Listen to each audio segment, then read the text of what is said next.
When Helga died, she was alone. So in death, she mimicked much of how she had existed in life. Lying in her sleeping bag in the alley behind the restaurant where the owners sometimes came out and gave her food, the last thought to hit her was that she should never have left the Ukraine. Coming to this cold and damp country had been the worst mistake of her miserable 25 years on this pointless planet. She had come here for a better life, but it hadn't worked like that. The people smugglers she had paid everything she had to escape the crippling poverty of her home country had revealed their true nature only when she was across the English Channel. Then the abuse, the violence, and the threats had started. The shouting, the hitting, the punishment rapes. Driven in a darkened van with 7 other women, Helga found herself a victim of her own naivety. If only she had listened to her mother, who had warned her exactly what was likely to happen.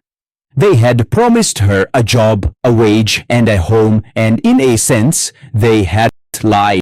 What they had neglected to tell her was that would be a brothel where her job would be servicing the scum of society 7 days a week. As for a wage, that came in the form of heroin, forcibly injected the first few times until she became to crave it. It and allowed her new owners an easy way to control her.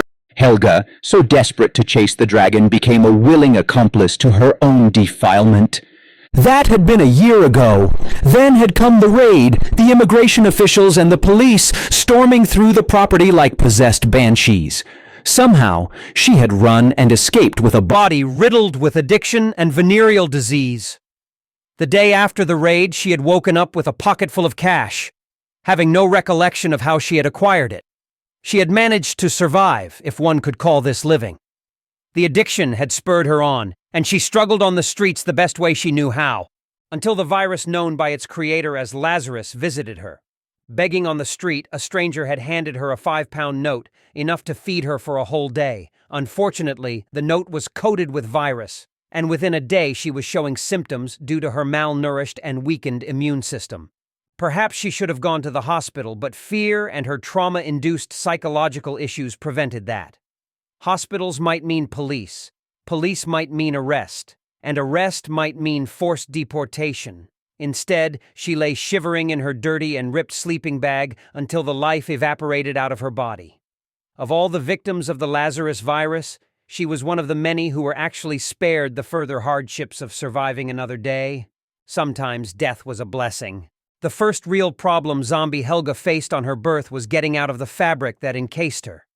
It took Helga a good 30 minutes to free herself and get to her feet, urine and feces coating the already desecrated jeans she wore. The stench that rose from her was almost physical. Unable to determine time, all the zombie cared about was the sound of food about 15 meters away. It nearly fell when it took its first steps. What was left of the brain learning what had been lost in death.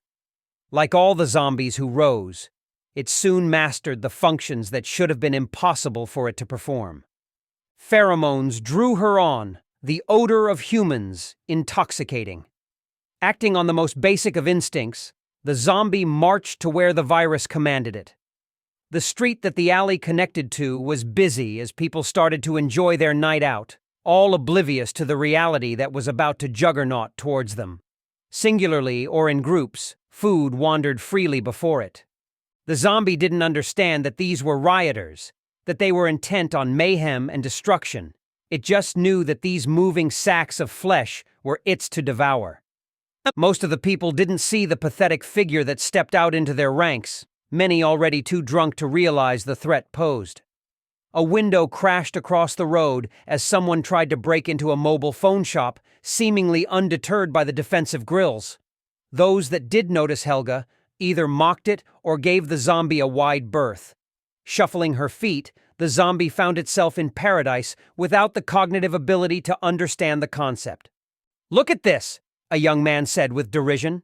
"There are some people who like to take the torment and the misfortune of others for their own enjoyment. They like to wrap it up in a pretty bow and display such human frailty to the world to heighten their own sense of importance. The bullies of the world, often broken and confused inside, were just children who were unable to grow up and develop as valuable members of society. Such actions were often linked with a general lack of intelligence, which was now displayed by the three men who had decided that they would try to humiliate and bully a zombie. Helga had no vision with which to describe the man she grabbed, but the smell of him sent her wild. It staggered with him, intent on ripping his heart out. "Oh, she likes you," another voice said. It had a nasal texture, not that Helga had any understanding of what the word nasal meant. All it knew was its desire to feed and to attack anyone it came across. That desire was everything, its sole reason for being. If there was any kind of self-awareness left, it was centered on the gnawing ache in its stomach. The hunger drew it on, made it do the things it now did. With a sudden burst of strength, Helga pulled the man's arm, bringing him to the floor with a force that surprised everyone who witnessed it. There was laughter in the air at that from the others present. The laughter died when the zombie jumped upon the struggling figure and punched its hand right into the man's guts. Something struck the zombie in the face. There was no pain, just the sensation of impact, its hand still rummaging around inside the man's intestine. It clenched down and pulled, dragging entrails out into the neon light for all to see.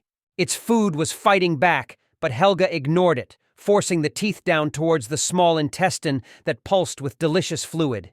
Hands grabbed it, pulling with a strength that was no match for the zombified flesh. Helga bit down into the guts and ripped them apart with a shake of its head. Somebody kicked Helga in the head.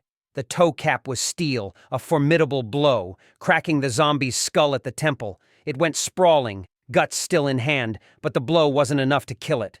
More blows rained down, fists and feet, infecting everyone who attacked the zombie, blood flying from its smashed lips and busted nose. From pure impulse, it grabbed a leg mid-impact and brought the attacker down to the ground, where it straddled the wriggling man. Fecal matter dripped from its full mouth, the human caught by it screaming. All the screams did was urge it on, enticing the zombie to feed. Another kick landed, breaking a bone in the zombie's arm, but it didn't care. And with its remaining good arm, it dug its hands into the flesh of the man it was about to kill. Sometimes, those who died from the bites and the virus were worthy of that terrible fate.